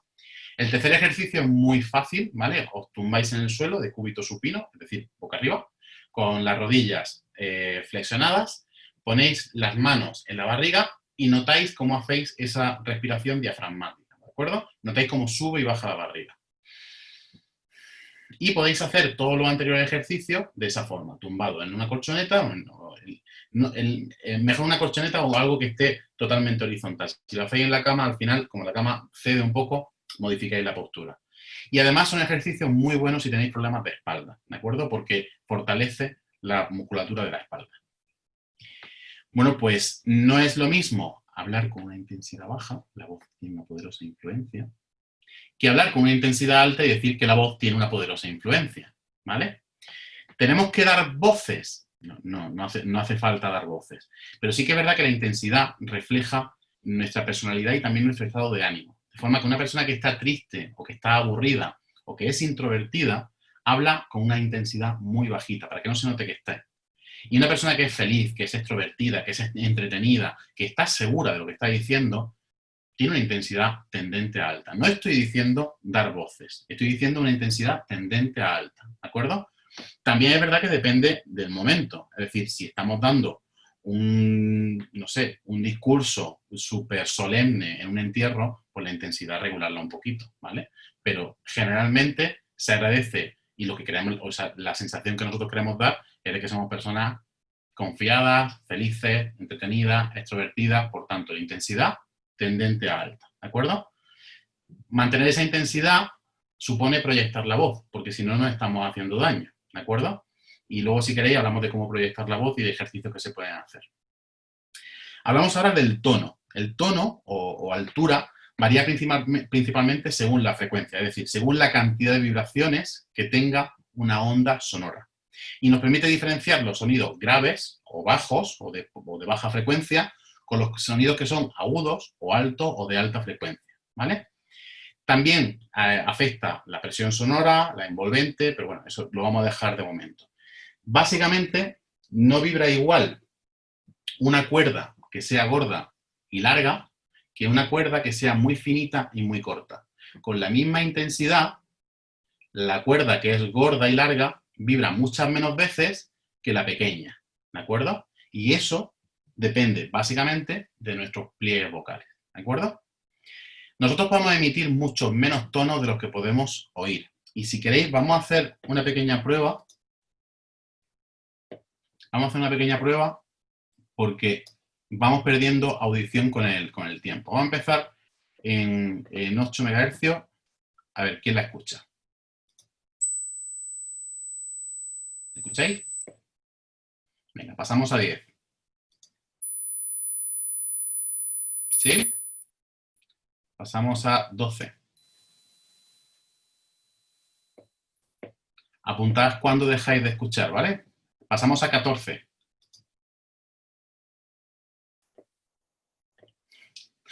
Pasamos a 15. Yo calculo que las personas que tienen más de 40 años aquí ya han dejado de escuchar. ¿Habéis escuchado? 16. Vale, yo en 16 ya dejo de escucharlo, ¿de acuerdo? No os preocupéis, es que con la edad se pierde capacidad, ¿vale? A ver. Voy a poner la presentación. Ahí está. De todas formas, os digo que no utilizamos siempre el mismo tono. Todo lo que tenemos es un tono medio y ese tono medio al hablar es lo que nos describe nuestra voz, ¿de acuerdo? Para las voces femeninas tenemos las soprano, las mezzosoprano y las contralto. Ejemplos de soprano, Montserrat Caballé, por supuesto, Whitney Houston. Ejemplos de mezzosoprano, pues tenemos muchísimos. Christina Aguilera, Beyoncé, Amy Winehouse, Shakira, Rocío Jurado, ¿vale? Son ejemplos de mezzosoprano. Y ejemplos de contralto hay algunos menos, pero bueno, Marian Anderson o Nina Simone, por ejemplo, son algunos ejemplos. Y en el caso de las voces masculinas tenemos los tenores, los barítonos y los bajos. Tenores, los conocéis, Plácido Domingo, Luciano Pavarotti, Kaufman, pero también, por ejemplo, Bruno Mars, Nino Bravo, ¿de acuerdo? También es tenor, Camilo VI, Camarón de la Isla era tenor, ¿vale? Bisbal, que no es extraño verlo en ópera porque la voz que tiene es de tenor. Voces de barítono, Freddie Mercury, Elvis Presley, Miguel Ríos, supongo que hace unos años, Frank Sinatra, ¿vale? Michael Bublé, y entre los bajos, por ejemplo, pues tenemos la voz de Leonard Cohen como una de las voces más emblemáticas. ¿Podemos modificar nuestro tono de voz? Sí, se puede modificar nuestro tono de voz. Y vamos a querer modificarlo por una cosa que os voy a contar ahora después. Se suele apreciar como más confiable y más sexy los tonos de voz que son más graves, ¿de acuerdo? Entonces, para engrosar esa voz Y para poder tener una voz mucho más llena, más proyectada, podemos hacer también algunos ejercicios. Estos son muy tontitos para hacerlos por la mañana y no recomiendo hacerlos más de 1 o 2 veces al día, ¿vale? El primero se llama Ding Dong, King Kong, Bing Bong. Simplemente es decir esas palabras alargando durante 6-7 segundos la NG, ¿vale? Ding Dong, King Kong, Bing Bong, ¿vale? Alargándolo bastante. Y lo vamos repitiendo cada vez más grave, más grave. Ding Dong, King Kong, Ding Dong, King Kong. No lo hagáis muchas veces porque al final os podéis hacer daño, ¿vale? Estamos forzando mucho la voz. Hay otro ejercicio, MIM, se llama MIM, que es repetirlo 4 o 5 veces, cada vez más grave, igual. Pero en este caso, tenemos que intentar que todo el sonido de la M se quede entre el pecho y la garganta y solo un poquito por la nariz, ¿vale? Mim, sale un poquito por la nariz, pero se queda aquí. Mim, mim, y lo vais bajando. Mim, mim. Y este ejercicio lo podemos hacer una vez al día, por la mañana, que es cuando la voz está más grave y la tenemos más descansada, ¿vale? ¿Qué pasa con los tonos? Pues que no es lo mismo decir la voz tiene una poderosa influencia que la voz tiene una poderosa influencia. ¿De acuerdo? Cambia muchísimo. Y es tan importante que os voy a hablar de un ejemplo que se ha estudiado bastante, que es el caso de Margaret Hilda Thatcher. A ver. Former British Prime Minister Margaret Thatcher provides a voice case study for British impressionist Steve Nowlan. This is Thatcher in 1960, when she was a new member of Parliament. Oh, very much so. I've done a good deal of other speaking, but speaking in the House of ¿Veis? Commons is quite El tono de la different. voz. It's a unique experience. It really is because of... What's really interesting about Thatcher here, I mean, she's so young, she's in her early 30s. And for anybody, you know, in their early 30s, your voice is always a lot younger sounding. And it really is very, very high up here. Over the years, that was brought lower because it doesn't sound as good. It sounds patronizing. Very, very hard. Fast forward to the year 1983, and she has just won a second term as Fijaros cómo Prime cambia ahora Minister. su voz. I think we should have to make up our minds about the cabinet Ha very bajado quickly, como 4 because tonos. otherwise the press will discuss it all for me. She's learned as a politician that high sound is not going to help get her elected. And that, dare I say it, even husky, sexy voice just might appeal. Evidence can be found, though, that despite Mrs. Thatcher's suspected coaching, her natural voice would... Bueno, básicamente Margaret Thatcher modificó el tono de su voz para los discursos, etcétera, y cuando ya cogió poder, ella fue primera ministra del 79 hasta el 90, de 1979 hasta el 90. Ostras, pues durante ese tiempo ella hizo un ejercicio para coger esa voz y bajarla abajo, ¿de acuerdo? Entonces, bueno, no quiere decir que lo tengamos que hacer, pero sí que es verdad que tengáis en cuenta, y sí, esto quiere decir que las voces masculinas y más graves tienden a sonar más convincentes, ¿vale? De todas formas, con el tema del tono es como en el sexo. Evita la monotonía y todo irá bien, ¿de acuerdo? ¿Qué quiere decir con esto? Porque si lo hacemos monótono, la voz tiene una poderosa influencia. No somos robots, ¿de acuerdo? Tenemos que intentar siempre que haya una subida y una bajada. La voz tiene una poderosa influencia, ¿de acuerdo? Si acabamos arriba, da sensación de que no hemos acabado, ¿de acuerdo? La voz tiene una poderosa influencia. ¿Y qué más? Si acabas arriba parece que es que no has terminado, ¿de acuerdo? Y en cualquier caso da igual la entonación que le des, o cómo bailes, o cómo cantes esa frase, siempre y cuando acabes abajo, ¿vale? La voz tiene una poderosa influencia. Si acabas abajo, se considera que estás acabado, ¿vale? ¿Esto quiere decir que con tener una voz grave, gruesa, etcétera, ya está? No, no vale con eso. No, no se trata de eso, ¿de acuerdo? Hablamos ahora del timbre. El timbre es lo que nos permite distinguir la calidad de dos sonidos que con igual frecuencia o sea, tono, con igual frecuencia y con igual intensidad, con igual presión del aire, somos capaces de distinguirlo. Es lo típico que escuchamos dos voces que cantan en el mismo tono o dos instrumentos que dan la misma nota, pero somos capaces de distinguir que son dos diferentes, ¿vale? Por ejemplo.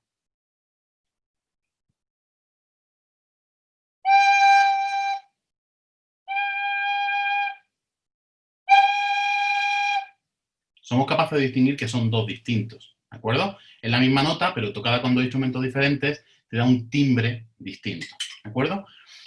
En nuestro caso, lo que nos da el timbre es toda nuestra fisionomía, nuestra caja de resonancia, nuestra lengua, el tener o no tener papada, el tener o no tener una cabeza grande. Al final es como nuestra huella dactilar, ¿de acuerdo? Entonces, básicamente depende de las cuerdas vocales, pero también depende de nuestra caja de resonancia. ¿Se puede modificar nuestro timbre? Por supuesto, cualquier cosa que cambie la caja de resonancia va a cambiar nuestro timbre, ¿de acuerdo? Cualquier cosa que esté alterando y que pueda cambiar nuestra voz, cualquier cosa que tú hagas, es decir, cuando alguien imita muy bien, es porque es capaz de posicionar todo su órgano en la posición en la que lo hace la persona original. Entonces, imita la cavidad, imita el timbre de esa persona, ¿de acuerdo? Entonces, modificar la lengua, los labios, el paladar, la nariz, el cuello, la postura. No hablamos igual cuando estamos tumbados, cuando estamos de pie y cuando estamos sentados, ¿de acuerdo? Todo eso modifica. Y sobre todo, la apertura de la boca. Cuando hablamos sonriendo, aunque nadie nos esté escuchando, aunque nadie nos vea, se nota. Tú por teléfono sabes si alguien te está riendo o si alguien no te está hablando de una forma muy seria. Por eso en radio, a pesar de que sea radio, la gente sonríe cuando habla, porque es que se nota, ¿de acuerdo? Ejercicio para flexibilizar la boca cuando vayamos a dar una charla, etc. Pues, por ejemplo, inflar las mejillas. Una, la otra, simplemente para ganar en elasticidad. Sonreír muy fuerte y de repente cara de asco. Sonríe muy fuerte, cara de asco. Vamos a hacer un ejercicio y a ver si queréis poner en las cámaras. Vamos a ir alternando la cara de sorpresa, asco, peste y enfado. ¿Vale? Venga, vamos a intentarlo. Yo voy diciendo, a ver, poner cara de sorpresa, asco, peste, enfado, asco, peste, asco, sorpresa. Cuesta, cuesta bastante, ¿verdad? Es decir, estamos haciendo un ejercicio de mover todos los músculos de la cara con esta tontería que es simplemente poner cara de, ¿de acuerdo? Y eso, hacerlo varias veces antes de la charla, pues ayuda a flexibilizar toda la musculatura y a que lo hagamos más tranquilo. También podemos coger las comisuras de así e intentar hablar con normalidad, que esto es muy fácil, ya ha estado gravísimo, ¿vale? Esto simplemente para ganar en flexibilidad. Podemos intentar meter 4 o 3 dedos, depende de la mano que tengáis, de forma vertical entre los dientes y contar hasta 10. ¿Vale? Mantener la boca abierta así. O simplemente leer un texto sonriendo. Eso se nota, ¿de acuerdo? Entonces, no es lo mismo un timbre cerrado, ¿de acuerdo? La voz tiene una poderosa influencia, que un timbre abierto, la voz tiene una poderosa influencia. Se nota en cómo la gente lo percibe, ¿de acuerdo? Lo bueno es que todos los timbres son sexy, son convincentes y son adecuados si se utiliza la intensidad y el tono adecuado. Así que no os preocupéis porque tengáis un timbre de voz o tengáis otro. Si utilizáis bien la intensidad y el tono, te va a valer. Y luego está la duración. La duración no es una cualidad del sonido, no es una cualidad de la voz, se refiere más bien a la velocidad con la que hablamos, pero es tan importante. Fijaros en esto.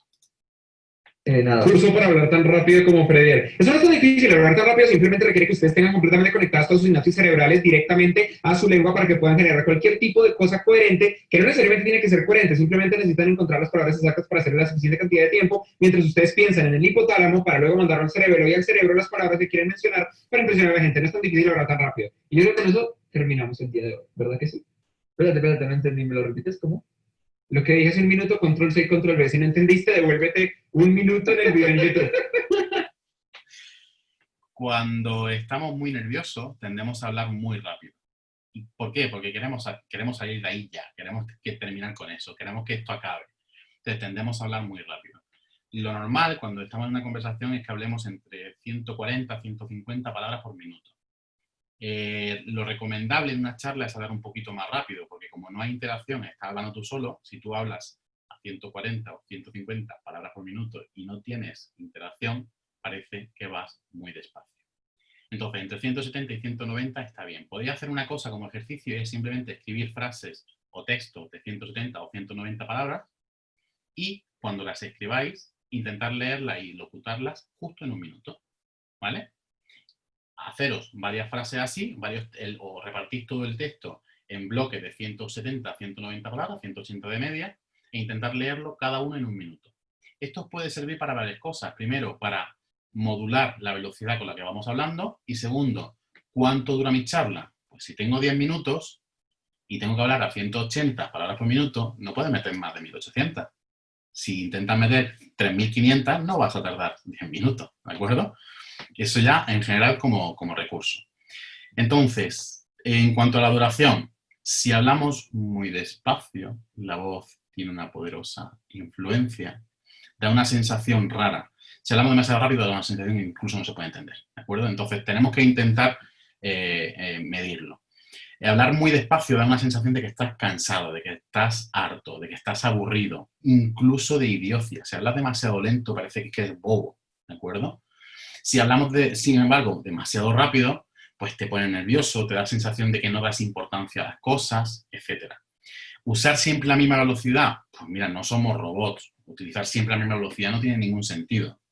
Lo importante es esto, y es que lo importante se dice despacio, y lo que no tenga importancia se dice rápido, ¿de acuerdo? Es decir, modificar la duración del discurso puede hacer que pongamos el foco en cosas que son o que nos pueden parecer importantes. Así que lo ideal es tendente a rápido. Entonces, al final, ¿qué se nos queda en esta caja de la voz? Pues que la intensidad tienda a ser alta, que el tono, si podemos, lo bajemos un poquito a grave, pero tu tono es tu tono. El timbre, que intentemos llevarlo a algo abierto, que abramos la boca y que vocalicemos bien, y que la duración tienda a ser rápida, ¿de acuerdo? Y se supone que esta combinación es la que hace que una voz suene, pues, convincente, sexy, etc. De todas formas, vamos a ver algunos trucos para hablar en público, ¿de acuerdo? Para cuando vayáis a dar un discurso en público, yo os recomiendo que hagáis esto varias veces en los ensayos. Tenemos que ensayar el discurso, así que hacerlo, por ejemplo, de esta forma. El primer paso es leer. Simplemente leer en voz alta. Tú coges tu texto, tu discurso, y te lo lees en voz alta. De forma a como lo harías normalmente, ¿de acuerdo? A cómo tú lo presentarías, sin modificar el tono, sin nada, sin esforzarte demasiado, ¿vale? Lo vamos a leer una segunda vez, ¿de acuerdo? Pero esta vez lo hacemos con la boca cerrada y los dientes unidos. Es decir, intentamos hacer el mismo discurso, pronunciándolo exactamente igual, pero con la boca cerrada y los dientes unidos. ¿Esto qué va a hacer? Que estamos forzando esta parte de la garganta sin ayudarnos de la boca, ¿de acuerdo? Lo vamos a hacer una tercera vez, pero en este caso lo que vamos a hacer es al contrario, articular de una forma exagerada todo aquello que decimos, abriendo mucho la boca y pronunciando perfectamente. Muy exagerado, muy teatral, ¿de acuerdo? Vamos a leer una cuarta vez, pero lo que vamos a hacer es llevarnos la cabeza, la barbilla, al tórax y vamos a leer con la cabeza baja. Obviamente, esto lo que hace es que tu voz suene mucho más ronca, que rellene mucho más, pero esto no lo puedes hacer en público. Tú no puedes dar una charla así, ¿de acuerdo? Aunque hay quien lo hace, se planta los papeles encima del atril y da la charla, pero esto no se suele hacer. Se recomienda mirar a la audiencia, etc. Y luego terminas volviendo a leer otra vez el texto de una forma normal, natural, etc. Haced el experimento y os grabáis la primera vez y la quinta y veréis la diferencia. Veréis cómo mejora muchísimo la dicción, cómo mejora mucho el discurso y, por supuesto, ya os lo habéis leído 5 veces, malo será que no lo sepáis medianamente bien, ¿vale? Luego, en cuanto a cuidar la voz. Hidratación siempre. Cuidar la voz en general. Hay que beber mucha agua. Cuanto más hables, más agua tienes que beber. Evitar, por supuesto, el cigarro, el alcohol, el café. Afecta a las mucosas. Evitar ambientes secos, una calefacción demasiado alta, una refrigeración demasiado fuerte. Y si no lo puedes evitar, pues bebe más agua. Tienes que mantenerte hidratado, ¿vale? Sobre todo la garganta. Puedes probar a consumir fruta que sea muy acuosa antes y después de las charlas, ¿de acuerdo? Más incluso que el agua. Mango, sandía, naranja, pepino, melón, tomate. Sí, el tomate es una fruta. Mantener un ambiente húmedo, usar un vaporizador, trapo húmedo, etcétera, pero bueno, si no puedes, porque normalmente no llega a un auditorio y dice, a ver, por favor, mi humidificador, pues nada, bebe agua. Respirar siempre por la nariz, hacer los ejercicios de respiración, aprender a respirar, porque la respiración oral y hablar reseca muchísimo la garganta, ¿vale? Y luego hay que tener en cuenta que hay algunos medicamentos que afectan y que resecan la voz y que nos afectan a la voz, ¿vale? Los diuréticos, los antihistamínicos, los antihipertensivos, los descongestionantes y algunos antidiarreicos, ¿de acuerdo? Entonces, teniendo en cuenta eso, si estáis tomando diuréticos, pues tened en cuenta que tenéis que beber mucho más agua porque eso os puede resecar mucho más la garganta. Y luego, cuidar tu voz en general al hablar en público, ¿de acuerdo? No es recomendable que tengamos el estómago lleno. ¿Por qué? Porque si tenemos el estómago lleno, nuestro diafragma no se mueve con tranquilidad, no se mueve con libertad. Entonces, puede ser que nos cueste respirar y que incluso nos dé hipo, porque estamos intentando respirar con el estómago lleno. Entonces, siempre una comida un poquito más frugal antes de dar una charla. Tener a mano agua fresquita, pero no muy fría, ¿de acuerdo? Que no esté fría, que esté fresca, pero que no esté fría.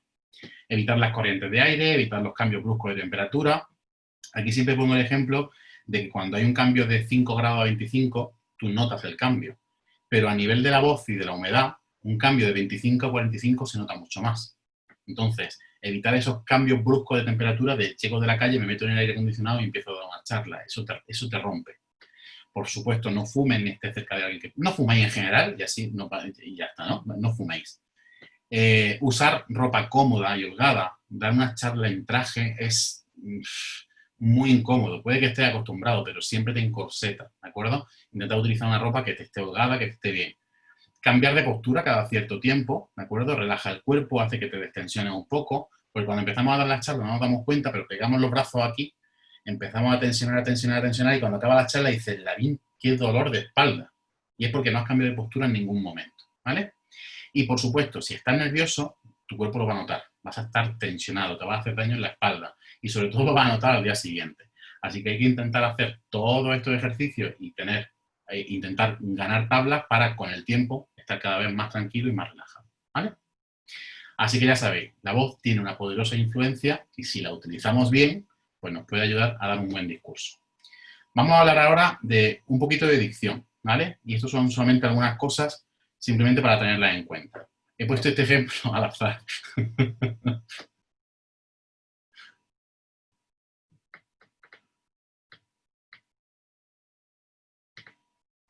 ¿Quién habla hoy de recesión y de paro? Eso es España, que ha pasado por una crisis económica, pero que tiene bases, es un gran país y tiene españoles. Que este año 15 España sea el país que más vaya a crecer de toda la Unión Europea y que vaya a crear 600.000 puestos de trabajo, solo tiene una explicación. Que España es una gran nación y los españoles, muy españoles y muchos españoles. Y ya está. Lo pongo como ejemplo porque es una persona que ha hablado en público durante mucho tiempo, lo tenemos muy visto y todos tenemos muchísimos ejemplos de cómo habla en público. Podría haber cogido cualquier político, cualquier persona que hable en público, pero de él hay muchos ejemplos, ¿vale?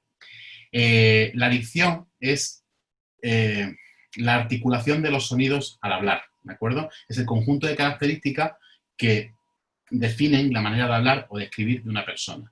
Es la forma de emplear las palabras de una forma en oraciones, escritas, etc. Y se habla de una buena dicción cuando el empleo de dichas palabras es correcta y el acertado, y es el acertado en el idioma en el que estamos hablando, sin atender a que tenga significado o no tenga significado, o a que tenga sentido o no tenga sentido, ¿de acuerdo? En general, una buena pronunciación limpia, clara, fácil de entender, se suele considerar una buena dicción. Y ojo, esto no tiene que ver nada con el acento, ¿de acuerdo? Porque tendemos a pensar que un acento andaluz o que un acento de donde sea tiene una peor dicción. No, tú puedes tener una dicción perfecta y tener un acento de una zona o de otra. Y también puedes tener un acento perfecto y una dicción de mierda, ¿de acuerdo? Algunos vicios que cumplimos algunos vicios de la dicción. Pues tenemos ahí el vulgarismo, el hiato cacofónico, el dequeísmo, la monotonía, el barbarismo, el solecismo. Vamos a ver algunos de ellos. Los vulgarismos. Muchas veces el vulgarismo es una palabra, una expresión o un giro que no se consideran correctos en la lengua, ¿de acuerdo? Porque vulneran alguna norma, ¿de acuerdo? Por ejemplo, el decir andé, no, se dice anduve. El adecuo, no, adecuo. ¿A la qué? No, ¿cuándo? Alante, delante o adelante. Arriba de, dice arriba de no sé qué, no, es encima de. El aiga, por el haya. Los más, por la mayor parte de. Ojo, que muchas veces esto no tiene nada que ver con la incultura, tiene que ver con que en esa zona geográfica se utiliza de esa forma. Pero claro, cuando te está escuchando una persona de otra zona geográfica, te suena vulgar, te suena vulgarismo. Por eso, siempre que se pueda, utilizar la forma correcta y así no suena mal. Los barbarismos. El barbarismo es una palabra, una expresión o un giro que procede de una palabra de un idioma extranjero y que se utiliza de forma incorrecta, ¿de acuerdo? Incluye los extranjerismos que a lo mejor no están totalmente incorporados en nuestro idioma. Por ejemplo, a grosso modo, no es a grosso modo ya es el modo, se dice grosso modo, sin el A. Ambos dos, si son ambos ya son dos, solamente di ambos. Cóctel, o pizza, o ketchup, ¿de acuerdo? Si tenemos una forma correcta de haberla adaptado a nuestra lengua, hay que utilizarla. Cóctel, cohete, ketchup, ¿vale? O, por ejemplo, decir lloviendo o lluvia, o llovió. No, es lloviendo o llovió. Sofales, el plural de sofá, no es sofales, es sofás. O decir taxi o taxis, taxi, ¿de acuerdo? El hiato cacofónico, esto tiene que ver con la construcción de la frase, ¿de acuerdo? Es cuando dices varias vocales seguidas y suena como muy, pues eso, a cacofónico, que se repite. Va a Argentina, ¿vale? O ya aparece el sol, ¿de acuerdo? Muchas veces simplemente lo que tenemos que hacer es cambiar el orden de las palabras o buscar un sinónimo o lo que sea. Ya aparece el sol es, ya sale el sol ya sale por el horizonte el sol, por ejemplo, ¿vale? O iba a arreglarlo, pues lo estaba arreglando. Yo qué sé, cualquier cosa que sea intentar quitar ese cacofonismo.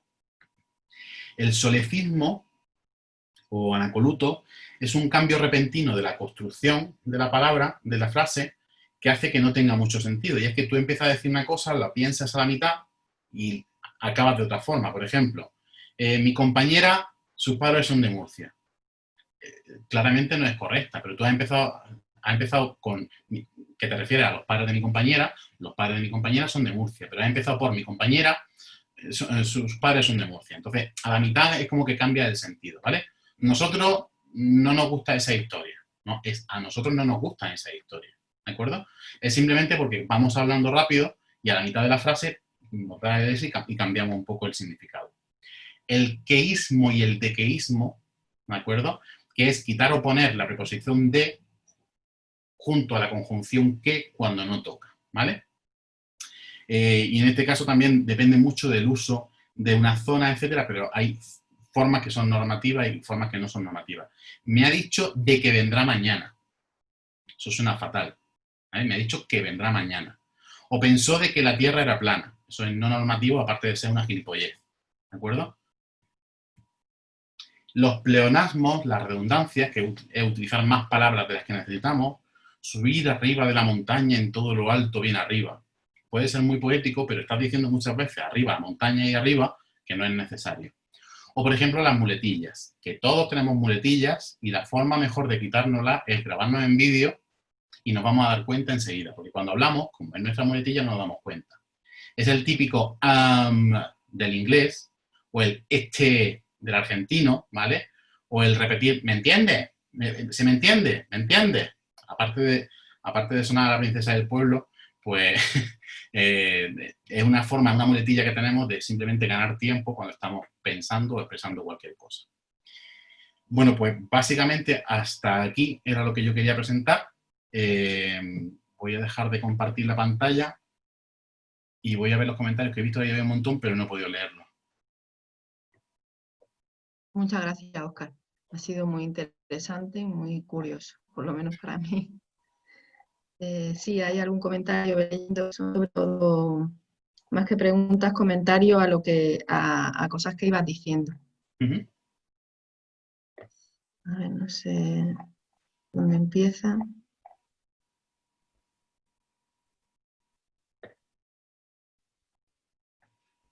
A ver.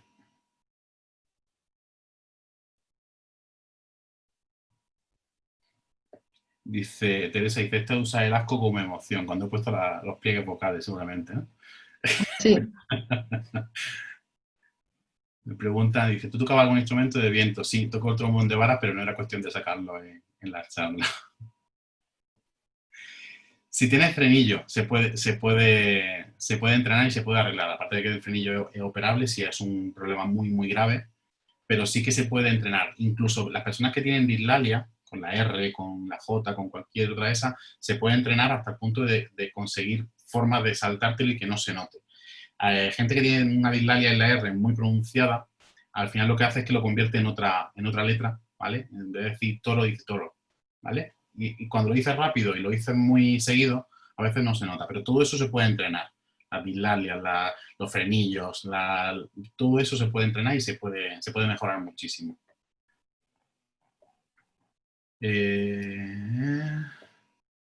A ver, la gente que dejó de escuchar en 12, en 14, en 15, va con la edad, no os preocupéis. A partir de 14 es normal que se deje de escuchar, sobre todo a partir de 40, 45 años ya se empieza a no escuchar esos 12 MHz.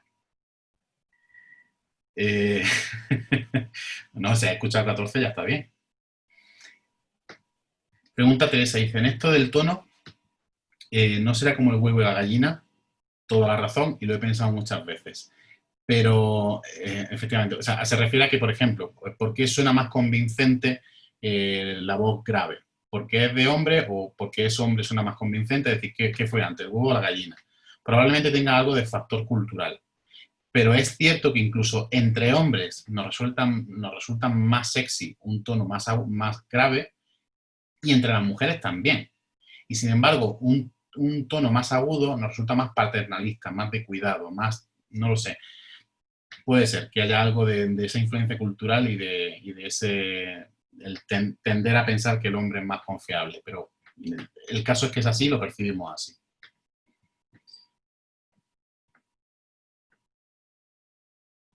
¿Qué más? Es que voy leyendo conforme... Correcto. Para controlar la velocidad, Dolores, lo más útil es eso, ponerte textos de una duración determinada y como sabes que tienes que hablar a esa velocidad o a esas palabras por minuto, es un buen entrenamiento. Eso lo lees, te lo grabas, te lo grabas y cuando consigas ajustarlo, casi sin querer, ahí estás ajustando el tono. Teniendo en cuenta que siempre cuando estás nervioso, hablas más rápido. Eso es impepinable.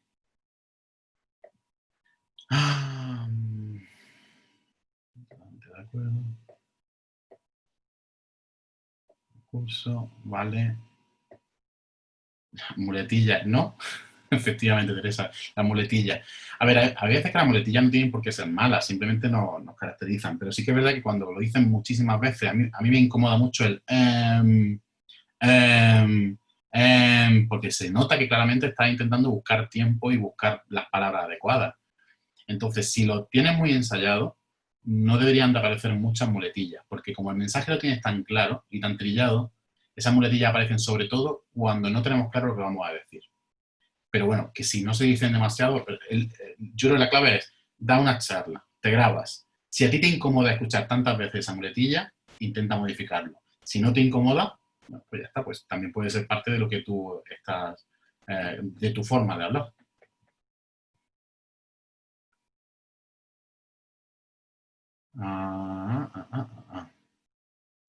Exacto, Antonio, no vamos a hablar de los silencios. Los silencios son tremendamente importantes. Justo cuando vamos a anunciar algo muy importante, igual que he dicho, decirlo despacio, el marcar un silencio, el saber cuándo meter un silencio es tremendamente importante. Y sobre todo en radio, el silencio es parte de la estructura de la radio. Así que sí, es tremendamente importante. Cuando ponemos, por ejemplo, una imagen que es muy importante, simplemente callarnos un segundo para que la gente atienda a la imagen. El hecho de que nosotros dejemos de emitir un sonido hace que la gente automáticamente se dirija a la imagen, por ejemplo. Así que es muy importante. Bueno, bien visto, Antonio, lo meteré en la próxima. Si tenéis alguna pregunta, duda, sugerencia, lo que sea, para Javier, para mí, podéis encender el micro, podéis usar la voz.